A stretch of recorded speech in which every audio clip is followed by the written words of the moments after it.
vous, c'est Géraldine Granier. Aujourd'hui, je vous fais une vidéo sur le thème de la confiance en soi.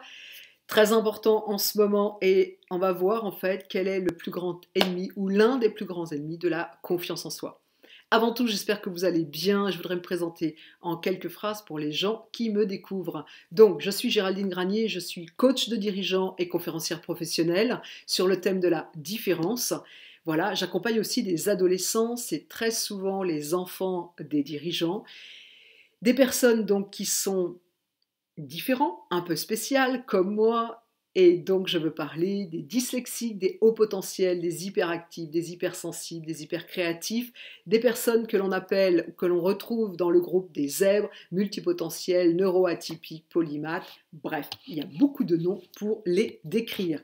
Alors, aujourd'hui, j'aimerais vraiment vous parler donc de qu'est-ce qui peut déstabiliser votre confiance en soi. Eh bien, un des plus grands ennemis de la confiance en soi, c'est la peur. Et oui, la peur. Alors, bien sûr, cette peur, elle va déstabiliser la confiance en soi quand cette confiance n'est pas vraiment bien établie, n'est pas... j'ai l'habitude de dire aux personnes en fait que j'accompagne que l'on va construire vraiment les vraies bases de la confiance en soi. Donc quand ces vraies bases ne sont pas vraiment construites, et en France ça ne fait pas partie de notre éducation, c'est même plutôt un peu l'inverse, que de construire ces vraies bases de la confiance en soi, et bien sûr la peur va chahuter tout ça, va déstabiliser tout ça. Alors, comment... la deuxième chose que je voudrais vous dire, c'est qu'il y a deux sortes de peur. Oui, deux. La peur viscérale et la peur mentale, intellectuelle. La peur viscérale, c'est cette peur qui nous sauve la vie. C'est cette peur que l'on ressent au niveau du ventre, au niveau des tripes, quand nous avons un prédateur, nous faisons partie du règne animal et tous les animaux fonctionnent comme ça. Quand il y a un danger, eh bien, il y a une espèce de peur qui arrive, que l'on ressent au niveau du ventre, qui crée vraiment un énorme stress et qui nous permet d'avoir suffisamment d'énergie pour galoper comme la gazelle, pour décamper et pour aller se planquer quelque part. Voilà. Ce genre de peur, dans nos contrées, on la vit de moins en moins. Et souvent, on a même oublié. On peut quelquefois la vivre en vélo ou à pied, vous voyez, voilà. Mais c'est pas ce qu'on vit le plus souvent. Par contre, la peur intellectuelle, la peur mentale, c'est ce que l'on est de plus en plus habitué à vivre. Et cette peur-là est en général pas réelle.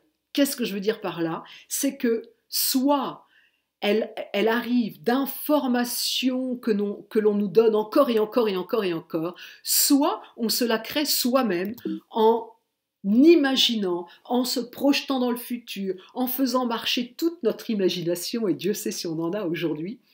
Et s'il arrivait ceci, et s'il se passait cela, et si la personne me dit ça, ou s'il me dit ceci. Et en fait, on est en train de se créer un film, et on est en train de se faire peur par rapport à quelque chose qui n'est pas réel. Alors, comment faire? Déjà, ce qui est vraiment important, c'est de pouvoir distinguer les deux. Et pour ça, c'est ce que je propose bien sûr dans mes accompagnements, eh bien, il est essentiel de retrouver la connexion avec le corps et de pouvoir savoir, entendre, écouter le corps. Le corps nous envoie des messages comme un tableau de bord de voiture avec des voyants qui clignotent, qui s'allument en disant « t'as plus beaucoup d'essence, t'as plus beaucoup d'huile ». Mais comme on n'apprend pas à écouter ce corps, les enfants le savent, intuitivement, instinctivement, mais on perd ça au fur et à mesure. Donc, ça, c'est une chose qui est très importante. Mais ce n'est pas ce qu'on va voir dans cette vidéo. En revanche, si ça vous intéresse, ben, vous pouvez me contacter, bien entendu. La deuxième chose qu'on va voir et que vous allez pouvoir utiliser, c'est d'une part, revenir au réel, à aujourd'hui, de voir comment vous vous sentez. Est-ce que vous êtes en bonne santé? Oui. Est-ce que vous allez bien? Oui. Est-ce que votre famille va bien? Oui. Et de pouvoir se rassurer, se rassurer, se rassurer avec des choses qui sont des faits, des choses qui sont réelles. Ok? Ensuite, la deuxième chose pour diminuer cette peur mentale intellectuelle, c'est d'aller chercher les informations à la source, des chiffres, des faits qui vont vous permettre de vous dire, bah oui, en fait, ah là là, je me suis fait un film. Quand même souvent qu'on se dit ça, ah mais je me suis fait un film. Et donc d'aller effectivement, d'être dans le factuel, dans les chiffres, dans des choses qui sont vraiment fiables.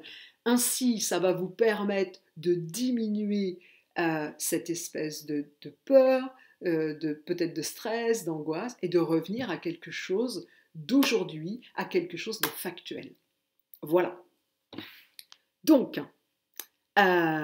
si cette vidéo vous a intéressé, bah dites-le moi. Si vous avez des commentaires, s'il y a des choses que vous voulez rajouter, ça sera vraiment avec plaisir que je les lirai.